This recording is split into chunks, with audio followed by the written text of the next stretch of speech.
أشهد أن محمد رسول الله۔ ایک حدیث کی روح سے حضور نے فرمایا کہ جب اس امت کے آخری اور سب سے بڑے مجدد کا ظہور ہوگا، حضرت مہدی جنہیں ہم جانتے ہیں، تو ان کی حکومت کو عرب میں قائم کرنے کے لیے فوجیں مشرق سے آئیں۔ یخرج ناس من المشرق یؤطئون للمہدی، یعنی سلطانے کی معلوم ہوا کہ عرب کے مشرقی علاقے میں کہیں وہ پہلے نظام قائم ہو چکا ہوگا۔ ایک اور حدیث میں آتا ہے کہ جس پہ گویا کہ پیشین گوئی ہے کہ یروشلم مسلمانوں کے ہاتھوں سے نکلا ہوا ہوگا اس وقت جیسے کہ آج ہے۔ حدیث کے الفاظ یہ ہیں کہ یخرج من خراسان رایات سود لا یردها شیء حتی تنصب بإیلیا، خراسان کے علاقے سے سیاہ پرچم لے کر فوجیں چلیں گی اور یہ پرچم جا کر سیدھے یروشلم میں نصب ہو جائیں گے، کوئی ان لشکروں کا رخ موڑ نہیں سکتا۔ آج وہ یروشلم یہودیوں کے قبضے میں ہے اور کوئی دن کی بات ہے، اندیشہ ہے کہ مسجد اقصی جو ہے وہ شہید کی جائے، وہ اپنا سیکنڈ ٹیمپل جو ہے بلڈ کرنا چاہتے ہیں، نقشے تیار ہو چکے، ہر چیز اس کے لیے جو ہے پورا اہتمام ہو چکا۔ بہرحال یہ کوئی اشارات ہیں جو احادیث ہمارے پاس ہے حوالوں کے ساتھ جو اس کے اندر درج ہے۔ اب مشرق میں الحمدللہ کہ ہندوستان بھی مشرقی میں تھا، پاکستان اب مشرق میں ہے، افغانستان مشرق میں ہے۔ خراسان کا لفظ آیا ہے تو خراسان جو ہے حضور کے زمانے میں ایک بہت بڑے علاقے کا نام تھا، جس کا یوں سمجھیے کہ نیوکلیس تو موجودہ افغانستان تھا، کچھ علاقہ پاکستان کا بھی اس میں شامل تھا، جو مالاکنڈ ڈویژن ہے پاکستان کا شمالی، جہاں وہ شریعت کی تحریکیں چلتی رہتی ہیں اور بڑا وہاں پر جو ہے ہنگامہ بھی رہا ہے۔ اور یہ تھوڑا سا علاقہ ایران کا بھی شامل تھا، جو اب بھی خراسان کے پروونس کی حیثیت سے وہ جانا جاتا ہے۔ اور پھر یہ کہ یہ ترکی ریاستیں بھی اس کے اندر شامل تھی، یہ خراسان، اس کے بارے میں فرمایا کہ وہاں سے فوجیں جائیں۔ اس کے علاوہ ایک حدیث کوئی ہے کہ جس کا حوالہ مجھے نہیں مل سکا، لیکن یہ کہ علامہ اقبال نے چونکہ اس کا اشارہ کیا ہے کہ میرے وطن کو آئی ٹھنڈی ہوا جہاں سے، میرا وطن وہی ہے، میرا وطن وہی، جبکہ وہ ہندوستان کا جو ہے راگ الاپ رہے تھے، اس کو بھی کہا میرے عرب کو آئی ٹھنڈی ہوا جہاں سے۔ میں نے بعض عربوں سے وہاں میرا چونکہ ملاقات کا موقع ملتا ہے امریکہ وغیرہ میں، تو ہر ملک سے جو ہے لوگ آئے ہوئے ہیں، وہ کہتے ہیں ایسی حدیث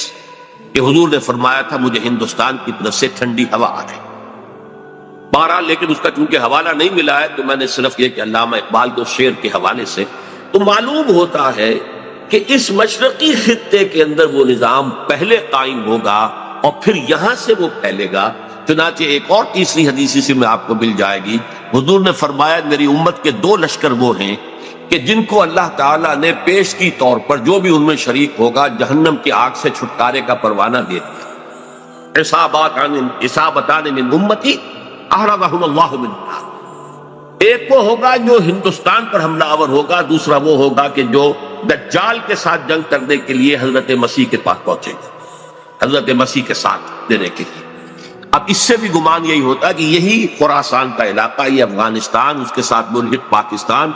یہاں سے ظاہر بات ہے کہ پھر ہمیں ہندوستان کو بھی فتح کرنا ہوگا، یہ دارالاسلام رہا ہے۔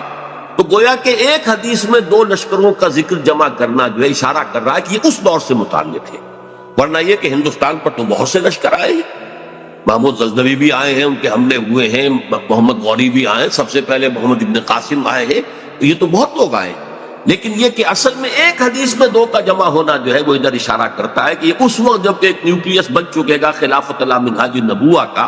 تو جیسے جزیرہ نما عرب سے شرق و غرب میں فوجیں چلی تھیں، ایسے ہی مشرق میں ہمارے ہندوستان ہے اور مغرب کے اندر جو ہے یہ ہوتے ہوئے اور ایلیا تک وہ فوجیں پہنچ جائیں گی اور یروشلم جو ہے اس کو یہودیوں کے قبضے سے واگبات کرائیں۔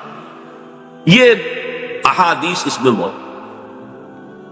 لیکن اب جو میرے اس دعوت نامہ جو اب میں جس کا تذکرہ کر رہا تھا اس کا دوسرا حصہ شروع ہے۔ ادھر پاکستان اسی مقصد سے حاصل کیا گیا تھا کہ یہاں اسلامی نظام یعنی خلافت قائم کی جائے گی، لیکن ہم اپنی بدعمالیوں کے باعث تاحال مخالف سمت میں سفر کر رہے ہیں، اور اب حالات بتا رہے ہیں کہ تخت یا تختہ کے مصداق یا یہاں خلافت قائم ہوگی اور یہ عالمی خلافت کا نقطہ آغاز بنے گا یا پھر یہ ملک ختم ہو جائے۔ گویا اب معاملہ دوڑو زمانہ چال قیامت کی چل گیا والا ہے اور فوری طور پر قبر کسنی لازم ہے۔ اس دعوت نامے کے اس مرکزی حصے کے بارے میں آج اس وقت کچھ ذرا تفصیل سے گفتگو کرنا چاہتا ہوں، اور یوں میں کہہ سکتا ہوں اس وقت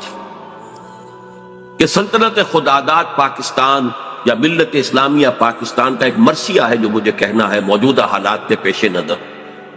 لیکن یہ مرثیہ میں قرآن مجید کے الفاظ میں پیش کرنا چاہتا ہوں، جس کے لیے تمہیداً میں پہلے آپ کو یہ بتانا چاہتا ہوں۔ سورہ انبیاء کی ایک آیت ہے، آیت نمبر 10، لَقَدْ أَنزَلْنَا إِلَيْكُمْ كِتَابًا فِيهِ ذِكْرُكُمْ أَفَلَا تَعْقِلُونَ، ہم نے تمہاری جانب ایک کتاب نازل کر دی، اس میں تمہارا ذکر موجود ہے، تو کیا تم عقل سے کام نہیں لیتے، غور نہیں کرتے، سوچ بچار سے کام نہیں لیتے؟ اب اس آیت کا ایک مفہوم تو یہ ہو سکتا ہے کہ ذکر لکم مراد ہو، یعنی تمہارے حصے کی نصیحت، ہدایت، ذکرہ، تذکرہ اس قرآن میں ہے، وہ ٹھیک ہے، لیکن ذکر و کم اس میں اشارہ ایک اور بات کی طرف بھی آتا ہے کہ یہ جتنے بھی اقوام عالم آئیں گی ان کا ذکر قرآن مجید میں موجود ہے، اور اس کی تائید ہوتی ہے، توثیق ہوتی ہے، تاکید ہوتی ہے ایک حدیث، وہ حدیث کے جو قرآن حکیم کی عظمت پر نبی اکرم صلی اللہ علیہ وسلم کے سب سے جامع اور سب سے مفصل بیان پر مشتمل، فصاحت و بلاغت کی معراج، حضرت علی اس کے راوی ہے رضی اللہ تعالیٰ عنہ، یہ حضور نے فرمایا انہا ستکون فتنۃ، ان قریب ایک بہت بڑا فتنہ رونما ہوگا۔ حضرت علی فرماتے ہیں کہ میں نے عرض کیا مل مخرج منہا یا رسول اللہ، اے اللہ کے رسول یہ بتائیے اسے نکلنے کا راستہ کون سا ہوگا؟ ایک لمحے کے لیے توقف کیجئے، میں یہاں یہ توجہ دلایا کرتا ہوں کہ ہم اگر ہوتے، ہمارے مزاج کا اور صحابہ کے مزاج کا فرق کیا ہے؟ ہم ہوتے تو کیا پوچھتے؟ یہ حضور یہ فتنہ کیوں ہوگا، کب ہوگا، کدھر سے آئے گا، کیسے آئے گا؟ ہمارے تو سوالات یہ ہوتے جو سب معلوماتی نوعیت کی چیزیں ہیں، ان کا کوئی تعلق عمل سے نہیں۔ صحابہ کا معاملہ کیا تھا؟ حضرت علی نے ان میں سے کوئی سوال نہیں کیا، کب آئے گا، کیوں آئے گا، کدھر سے آئے گا، کیسے آئے گا، کچھ نہیں۔ جو عملی سوال تھا من مخرج منہا یا رسول اللہ، اللہ کے رسول جب آپ نے فرما دیا کہ بہت بڑا فتنہ ہوگا تو ہمیں تو اب یہ سمجھنا ہے کہ وہاں سے نکلنے کا راستہ کون سا؟ بس اس کے جواب میں وہ حدیث ہے کتاب اللہ، تمام فتنوں سے نکالنے والی اللہ کتاب، فیہ نبأ ما قبلکم وخبر ما بعدکم وحکم ما بینکم، اس میں تم سے پہلے جو لوگ گزرے ان کے حالات بھی یہ تو سب جانتے ہیں، قوم نوح اور قوم ہود اور قوم عاد، اور نہ معلوم کس کس کا واقعہ تذکرہ ہے، وخبر ما بعدکم جو تمہارے بعد ہونے والا ہے اس کی خبریں بھی موجود ہیں، وحکم ما بینکم اور جو بھی تمہارے مابین قیامت تک اختلافات رونما ہوں گے ان سب کا فیصلہ بھی موجود۔ بڑی عظیم حدیث ہے، وَهُوَ الذِّكْرُ الْحَكِيمُ وَهُوَ الصِّرَاطُ الْمُسْتَقِيمُ وَهُوَ حَبْلُ اللَّهِ الْمَتِينُ لَا تَنْقَضِي عَجَائِبُهُ وَلَا يَشْبَعُ مِنْهُ الْعُلَمَاءُ وَلَا يَخْلُقُ عَنْ كَثْرَةِ الرَّدِّ، اور آخری الفاظ تو بلاغت کی انتہا ہے، من قال به صدقہ ومن عمل به اجر ومن حکم به عدل ومن دعا الیہ ہدی الی صراط المستقیم۔ جس نے کوئی بات کہی اس قرآن کی بنیاد پر اس نے سچ کہا، جس نے عمل کیا اس کا اجر محفوظ ہے، جس نے کوئی فیصلہ کیا قرآن کی بنیاد پر اس نے عدل کیا، اور جس نے قرآن کی طرف بلایا اس کی ہدایت ہو گئی، کسی اور کی ہو نہ ہو اس کی ہدایت گارنٹیڈ ہے جو قرآن کی طرف بلانے والا۔ یہ حدیث ہے جس میں خبر و ما بعدکم کے الفاظ، بلکہ میں تذکرہ کر دوں یہ حدیث ایک اور شان سے وارد ہوئی ہے طبرانی کی معجم کبیر، وہاں یہ حدیث اس طور سے آئی ہے کہ حضرت جبرائیل نے حضور سے یہ فرمایا یا محمد امتک بعدک، اے محمد صلی اللہ علیہ وسلم یہ آپ کی امت کا آپ کے بعد کیا بنے؟ حضور نے اس پر پوچھا بل مخرج منہا یا جی، اہم کہی ابھی تو میں ہوں، انا بین اظہرکم، ابھی تو اے مسلمانوں میں تمہارے مابین ہوں، لیکن ایک وقت تو آئے گا پھر دور نبوت کے خاتمے کی خبر حضور نے دی تھی تو وہ آپ نے مثال کی خبر دی تھی، جانا ہے تجھے انک میت وانہم لمیتون، قرآن مجید میں، لیکن اس کا حل کیا ہو؟ تب انہوں نے کہا ہے کتاب اللہ فیہ نبأ من قبلکم وخبر ما بعدکم وحکم ما بینکم، یہ پوری یہ ایک اور ہی شان کے ساتھ یہی روایت ہے۔ بات میں اس حوالے سے آپ کے سامنے قرآن حکیم کی 6 آیات، اور عجیب یہ حسن اتفاق ہے، سورہ اعراف کی آیات ہیں 175 176 170، اور سورہ توبہ کی آیات ہیں 100 نکال دیجئے 75 76 70۔ یہ آئینہ ہے اس وقت میرے اور آپ کے لیے، ملت اسلامیہ پاکستان کے لیے، سلطنت خدا داد۔ دیکھیے سورہ اعراف میں فرمایا وَاتْلُ عَلَيْهِمْ نَبَأَ الَّذِي آتَيْنَاهُ آيَاتِنَا فَانسَلَخَ مِنْهَا فَأَتْبَعَهُ الشَّيْطَانُ فَكَانَ مِنَ الْغَاوِينَ۔ اے نبی ان کو آپ اس شخص کی خبر سنائیے جسے ہم نے اپنی آیات عطا کی تھی،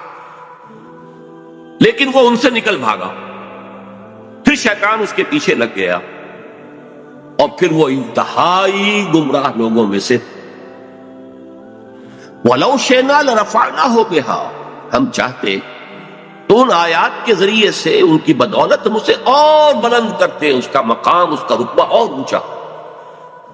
وَلَكِنَّهُ أَخْلَدَ إِلَى الْأَرْضِ، مگر وہ تو زمین کی طرف ہی بیٹھتا اور دھستا چلا گیا۔ فَمَثَلُهُ كَمَثَلِ الْكَلْبِ، تو اس کی مثال تو کتے کی سی ہے۔ إِن تَحْمِلْ عَلَيْهِ يَلْهَثْ،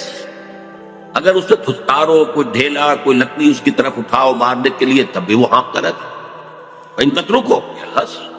زبان اس کی نکلی ہوگی، اس سے راج ٹپک گئی ہوگی، چھوڑے رکھو گے تب بھی۔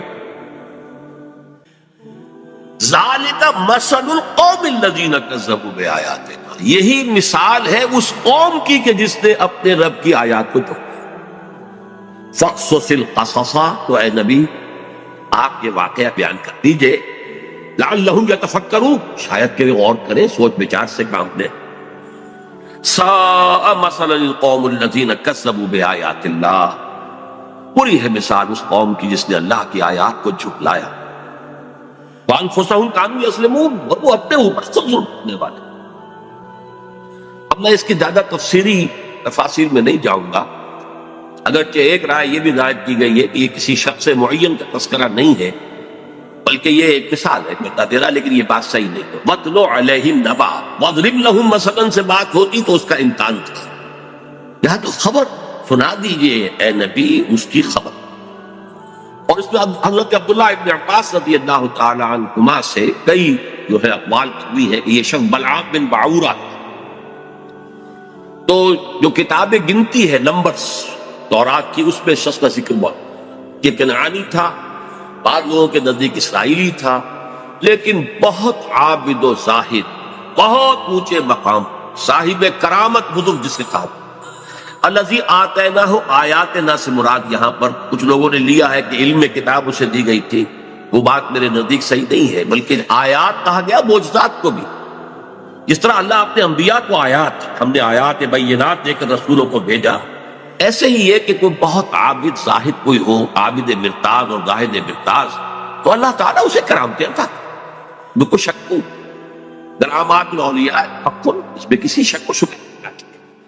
اللہ تعالیٰ کی بزرگی کے لیے، ذات کے لیے وہ ایسے خلق واقع ظاہر کر، تو با کرامت بزرگ تھا، لیکن پھر وہ جو دنیاوی خواہشات کی طرف ایسا متوجہ ہوا کہ اس کی ساری نیکی، ساری اس کی بزرگی، ساری روحانیت ختم ہو کر رہ گئی، وہ انتہائی پاتال میں۔ بعض مفسرین نے حضور کے دور کے 2 اشخاص کا ذکر بھی کیا ہے۔ امیہ ابن ابی صلت ایک بہت بڑا شاعر تھا کہ جس کی اشعار میں توحید رچی بسی ہوئی، توقع یہ تھی کہ تو حضور کا سب سے بڑا جو ہے وہ سپورٹر بن جائے گا، لیکن نہیں، مخالف ہو گیا۔ اسی طریقے سے ابو عامر راہب تھا، جیسے ورقہ ابن نوفل مکے میں تھے، تو وہ جا کر جو ہے وہ شام میں انہوں نے عیسائیت اختیار کی، اور وہ بہت بڑے عالم تھے، کان یکتب التوراۃ بالعبرانیہ۔ اسی طرح یہ ابو عامر خزرجی تھا، اور یہ بھی عیسائی ہو گیا تھا، شام میں رہا، اور پھر یہ بہت بڑا زاہد اور عابد اور عالم شخص تھا، لیکن یہی بدترین دشمن ہو گیا محمد رسول اللہ کا، جبکہ ورقہ ابن نوفل نے جو ہے حضور کی تصدیق کی تھی، جب حضرت خدیجہ رضی اللہ تعالی عنہا لے کر گئی تھی حضور کو ان کے پاس۔ بہرحال میرے نزدیک یہ بلعام بن باعورہ ہی کا تذکرہ ہے جو ہو رہا ہے کہ وہ بہت با کرامات بزرگ تھا، لیکن زمینی خواہشات دو سب سے نمایاں، بطن پیٹ کھانے کو مانگتا ہے، یہ انسان کی بہت بڑی، اس لیے کہ ظاہر بات ہے جو پریزرویشن آف دی سیلف ہے، اپنے بقا کے لیے اسے غذا چاہیے، لیکن اس کے ساتھ کٹخارا بھی لگا ہوا ہے، یہ اس کے ساتھ اضافی شے ہے۔ اور دوسری ہے جنسی خواہش، شہوت، پریزرویشن آف دی اسپیشیز، اپنی نسل کو برقرار رکھنے کے لیے۔ یہ دونوں جو ہیں حرصیں انسان کے اندر جب یہ اعتدال سے بڑھتی ہیں تو تباہی کا ذریعہ۔ لیکن یہاں نوٹ کیجئے کہ ایک شخص جسے اللہ نے اپنی آیات عطا کی، صاحب کرامت بزرگ تھا، لیکن وہ اس سے نکل بھاگا، اور یہاں فرمایا پھر شیطان اس کے پیچھے لگ، اور یہ بہت اہم نکتہ ہے، یعنی اولاً نہیں شیطان کے اغوا سے کوئی شخص جو ہے وہ گمراہ ہوا کرتا۔ قرآن مجید میں صاف یہ بات آئی ہوئی ہے، ان عبادی لیس لک علیہم سلطان، دیکھو تمہیں ہم مہلت تو دے رہے ہیں، قیامت تک کے لیے تمہاری زندگی طویل ہوگی، اور تم ہمارے بندوں کو جس طرح چاہو گمراہ کرنے کی کوشش کرنا، لیکن تمہیں اختیار کوئی حاصل نہیں ہو، اختیار اسے حاصل نہیں۔ تو جو شخص خود اپنی جو ہے داخلی غلط تقاضوں کے تحت غلط راستہ اختیار کرتا ہے، پھر شیطان اس کے پیچھے لگ جاتا، فَأَتْبَعَهُ الشَّيْطَانُ، تو شیطان اس کے پیچھے لگ گیا، فَكَانَ مِنَ الْغَاوِينَ، پھر وہ ہمارے ہاں جو کولوکیل لینگویج میں پھر برے کو گھر تک پہنچا کر رہتا ہے، وہ پھر آخری درجے تک پہنچا کر ہی وہ بس کرتا ہے، تو اس درجے تک بلعام بن باعورہ پہنچ گیا۔ وَلَوْ شِئْنَا رَفَعْنَاهُ بِهَا، ہم چاہتے تو اسے اور بلند کرتے، اس کے اور مقام اونچا ہوتا، وَلَكِنَّهُ أَخْلَدَ إِلَى الْأَرْضِ، وہ تو زمین میں دھستا چلا گیا۔ زمین سے مراد وہی زمینی خواہشات، نفسانی خواہشات۔ فَمَثَلُهُ كَمَثَلِ الْكَلْبِ، اس کی مثال کتے کی۔ اب کتا وہ جانور ہے، حیوانات، پیٹ اور جنس دونوں شہوتیں اس میں انتہا کو پہنچی، لہذا چاہے خوب پیٹ بھرا ہو، کسی صاحب کا یا کسی میم کا کتا ہو، خوب گوشت کھا کے گھر سے نکلا ہو، لیکن پھر بھی وہ باہر جائے گا تو ہر شے کو سن لے گا کہ شاید کوئی کھانے کی چیز، یہ اس کی یعنی سمجھ جبلت کے اندر تھا، یہاں تک کہ آپ اس کو کوئی ٹھیکنا ماریے مارنے کے لیے تو وہ اس کو بھی سن لے گا کہ شاید اس میں کوئی کھانے کی کوئی شے موجود ہو، چلے گا بھی تو ادھر ادھر ہوتا ہوا، سنگتا ہوا، اور وہ اپنی شرمگاہ کو چاہتا رہتا۔ دونوں جو حرصے ہیں اس کے اندر انتہا کی، اور اس کا پھر ظہور کیا ہوتا، زبان ہر وقت نکلی ہوئی ہے، ہانپ رہا ہے، ہر وقت ہانپ، پیٹ بھرا ہو تب بھی ہانپ رہا ہے، اور پیٹ خالی ہو تب بھی ہانپ رہا ہے، تھکا ہوا تب بھی ہانپ رہا ہے، کھڑا ہوا تب بھی ہانپ رہا ہے، زبان نکلی ہوئی ہے اور اس کے اندر سے راڑ۔ یہ مثال دی ہے جیسے قرآن مجید میں گدھے کی مثال بھی آئی، مثل الذین حملوا التوراۃ ثم لم یحملوها کمثل الحمار یحمل اسفارا، مثال اس قوم کی جس کو ہم نے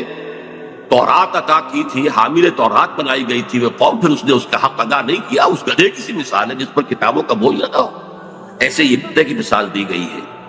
اس کے بعد فرمایا ذالک مثل القوم الذین کفروا، یہ صرف ایک فرد کا معاملہ نہیں،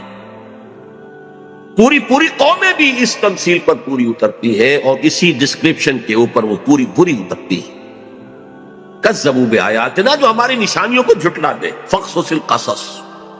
تو اے نبی آپ یہ قصہ سنا دیجئے، لعلہم یتفکرون، شاید کہ غور کریں۔ آج میں آپ کو قصہ سنا رہا ہوں پاکستان کا، کس طور سے ان آیات پر منطبق ہو رہا ہے، شاید کہ آپ غور کریں، سوچیں، شاید کہ آپ کے اندر کوئی امنگ پیدا ہو جائے کسی عمل کی، جد و جہد کی۔ سا مثلا القوم الذین کذبوا بآیاتنا، آخری آیت بری مثال ہے اس قوم کی جس نے ہماری آیات کو جھٹلایا، وَكَانُوا أَنفُسَهُمْ يَظْلِمُونَ، وہ اپنے اوپر ظلم کرتے رہے، ظاہر بات ہے ہمارا کسی نے کیا بگاڑا۔ اب اندازہ کیجئے پاکستان وہ ملک ہے اس روئے ارضی پر جو بہت بڑی اللہ کی نشانیوں کے ساتھ وجود میں آیا۔ سب سے پہلی نشانی 27ویں رمضان کو اس کا قیام عمل میں آیا، اور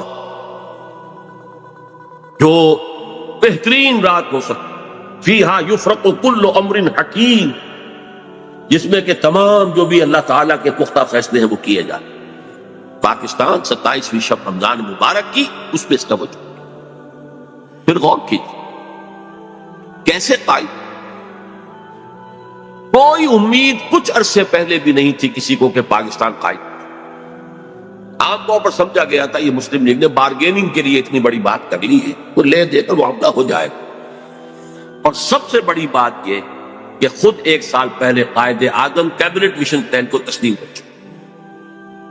اس کا کیا مطلب تھا کہ کم سے کم 10 سال کے لیے ایک آزاد پاکستان کا وجود مؤثر ہو گیا۔ نظری طور پر 10 سال کے بعد امکان تھا، لیکن ایک مرتبہ مرکزی حکومت ایک وحدت کے ساتھ اگر وجود میں آ جاتی تو پنڈت نہرو نے جو کہا تھا سچ تو وہی تھا، نکل جاتی ہے جس کی منہ سے سچی بات مستی میں، اس نے وہ سچ کہہ دیا، جس کی وجہ سے پھر قائد اعظم نے جو تسلیم کر لیا تھا کیبنٹ مشن پلان کو، پھر اس سے آپ نے رجوع کیا کہ اس نے کہہ دیا تھا ایک دفعہ بن جائے پھر کون کسی کو علیحدہ عہدے دیتا ہے۔ اس پر پھر قائد اعظم نے پسپائی نا، اگر وہ خاموش رہتا تو کم سے کم 10 سال تک کوئی امکان نہیں تھا، اور اس 10 سال میں ہندو قوم نے کیا کرنا تھا اس کا تصور۔ پھر سوچئے پاکستان قائم ہوا، ہندو قوم ہمارے سے کس قدر تعداد میں زیادہ، تعلیم میں زیادہ، دولت میں زیادہ، تنظیم میں کس قدر منظم قوم، کس قدر تعلیم یافتہ، کتنی ان کے اندر جو ہے ایک یکجہتی موجود تھی۔ پھر کانگریس جیسی جماعت، بہت بڑی جماعت، تو کوئی شک نہیں، بہت بڑی عوامی جماعت، جس کے ساتھ یہ کہ لیڈرز کی سیکنڈ لائن کی ایک یوں سمجھیے کہ ایک بڑی قطار موجود تھی۔ یہ نہیں تھا کہ مسلم لیگ بس ایک بگولے کی طرح ایک تحریک کے طور پر اٹھی ہے، اس نے جو بھی حاصل کر لیا، ورنہ مسلم لیگ اصل میں ایک جماعت کی شکل میں منظم ہو ہی نہیں پائی تھی۔ یہی وجہ ہے کہ پتاشے کی طرح گھل گئی پاکستان میں۔ لیکن یہ کانگریس اور گاندھی جیسا، ہم بہرحال اس کے بارے میں جو بھی رائے رکھتے ہوں، لیکن یہ ہندوؤں کا مہاتما اور پوری دنیا کے اندر اس کی ایک عظمت جو ہے تسلیم کی جائے۔ اور چند مہینے پہلے اس نے کہا تھا کہ پاکستان سے میری لاش پر بن سکتا، ہندو جیسی قوم، گاندھی جیسا لیڈر۔ اچھا، دوسری طرف یہ ہمارے ولی خان صاحب جو ہیں وہ کچھ پچھلے زمانے کے کاغذات نکال کے لے آتے ہیں انڈیا آفس کے، جس سے یہ کہ انگریزوں نے کچھ سپورٹ کی تھی پاکستان کی یا مسلم لیگ کی۔ جب پاکستان بنا ہے، ایٹلی وزیر اعظم ماؤنٹ بیٹن یہاں کا وائس رائے، دونوں قائد اعظم سے شدید نفرت رکھنے والے، پاکستان کے تصور کے دشمن۔ لیبر پارٹی کی گورنمنٹ تھی، کنزرویٹو پارٹی کی گورنمنٹ ہوتی تو کچھ شکوک و شبہات کا موقع تھا، لیکن یہ تو لیبر پارٹی کے حکم نے جو کچھ لکھا ہے بعد میں وہ سب کے سامنے، آپ کو کچھ بھی باتیں نہیں رہے، ماؤنٹ بیٹن کی چیزیں بھی سب سامنے آ چکی ہیں، اس کے جس نوعیت کے تعلقات نہرو خاندان کے ساتھ تھے، اب وہ چیزیں بھی کہنے کی بھی نہیں ہے، ورنہ یہ کہ لیڈی ماؤنٹ بیٹن کے ساتھ اس کے ناجائز تعلقات تک کا چرچا موجود ہے۔ اور یہ کہ گاندھی کا تو وہ چیلا تھا، آخری وقت میں پنڈت نہرو نے اور پٹیل نے جا کر اس سے کہا تھا کہ ہم نہیں کہہ سکتے باپو کے سامنے جا کر یہ کہنے کی ہماری جرت نہیں ہے کہ ہم ہندوستان کی تقسیم پر راضی ہو گئے ہیں، کہ تم ہی جا کے راضی کہا۔ اس نے جا کر گاندھی سے بات کی، کیا پٹی پڑھائی ہے وہ جانے۔ یہ تھے وہ ناگزیر حالات جن میں پاکستان کا قیام، اور اس کے اندر جمع کر لیجئے یہ بات کہ 1 سال پہلے مولانا حسین احمد مدنی رحمت اللہ علیہ نے سلہٹ میں یہ کہہ دیا تھا، رمضان مبارک میں پورے 1 سال پہلے، ملأ اعلیٰ میں پاکستان کے قیام کا فیصلہ ہو چکا۔ ملأ اعلیٰ سے مراد فرشتوں کا وہ سب سے اونچا طبقہ ہے، جو اللہ کا مقربین جو ہوتے ملائکۃ المقربین، وہ ملأ اعلیٰ سب سے اونچا، وہاں فیصلہ ہو گیا پاکستان میں۔ یہ دوسری بات ہے کہ جب ان سے پوچھا گیا کہ پھر ہم کیوں مخالفت کر رہے ہیں، ہماری پالیسی جو ہے وہ بدل جانی چاہیے، انہوں نے کہا کہ در حقیقت وہ تکوینی معاملہ ہے اللہ کا، ہمارا کام تکوینیات کے حوالے سے نہیں ہے، بلکہ ہمیں تو اپنی سوچ اور سمجھ سے جو بھی رائے صحیح ہے اسی کے اوپر کام کرنا ہے، لیکن فیصلہ ہو۔ یہ 1 سال پہلے کی بات ہے، اور ایسے شخص کی گواہی ہے جو پاکستان کے ساتھ یعنی کوئی متفق نہیں تھا، اگرچہ بعد میں انہوں نے تسلیم کیا، بہت خوبصورتی سے تسلیم کیا۔ جب وہ گئے ہوئے تھے کابل، اور وہاں کسی شخص نے، یہ قیام کے بعد کی بات ہے، کسی شخص نے ذرا چھیڑنے کے لیے کہ چلیے مولانا کچھ بولیں گے، پاکستان کے خلاف کو دھواں دار باتیں کریں گے، تو کچھ پاکستان کا تذکرہ کیا، تو کہ بھائی دیکھو، جب تک کوئی مسجد کہیں تعمیر نہ ہو، تجویز تو اختلاف ہو سکتا ہے کہ یہاں مسجد کی ضرورت ہے بھی کہ نہیں، پہلے ہی مسجدیں موجود ہیں، یا یہ کتنی بڑی ہونی چاہیے، کس سائز کی ہونی چاہیے، کیا میٹیریل لگنا چاہیے، یہ سب اختلاف ہو سکتا ہے۔ پاکستان کے بننے سے پہلے ہمارا اختلاف تھا، لیکن مسجد بن جائے تو اس کی حفاظت ہر صاحب ایمان کا تقاضا۔ اب پاکستان کی حیثیت بالکل بدل گئی۔ یہ الفاظ مولانا مدنی رحمت اللہ علیہ جو وہاں موجود تھے، مولانا محمد مالک کاندھلوی رحمت اللہ علیہ، جنہوں نے کہ یہ الفاظ ہماری قرآن کانفرنس میں ایک مرتبہ بیان کیا۔ اچھا، یہ ہیں وہ آیات، وہ کرامات جس کے ساتھ پاکستان وجود میں آ۔ ذرا پیچھے چلیے، جب خلافت عثمانیہ کے خاتمے کی سازشیں ہو رہی تھی تو پوری دنیا میں صرف ہندوستان میں تحریک چلی، کہیں اور نہیں چلی۔ وہ سلطنت عثمانیہ بہرحال خلافت کے نام سے تھی، چاہے حقیقت نہیں تھی، وہ ایک ملوکیت ہی تھی، اور اب اس پہ زوال بھی آ گیا تھا، یورپ کا مرد بیمار بھی کہا جا رہا، جو بھی کچھ تھا، لیکن عظمت اسلامی کا ایک سمبل، ایک نشانی تھی، اس کے خلاف سازشیں ہو رہی تھی، اور اس وقت تحریک چلی، صرف ہندوستان میں کہیں بھی نہیں چلی، پوری دنیا میں کہیں بھی نہیں، بلکہ عربوں نے تو بغاوت کی ترکوں کے خلاف، اور اصل میں تو انہی کی بغاوت کے نتیجے میں یہ سارا معاملہ ختم ہوا۔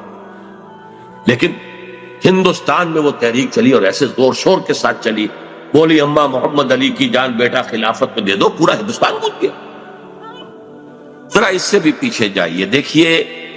ختم نبوت کے بعد سب سے بڑا منصب مجددین امت ہے، کہ جو سنن ابی داؤد کی روایت کے روح سے ان اللہ یبعث فی هذه الامة على راس كل 100 عام من یجدد لها دینها، یقیناً اللہ اس امت میں ہر صدی میں ایسے لوگوں کو اٹھاتا رہے گا جو دین کو تازہ کرتے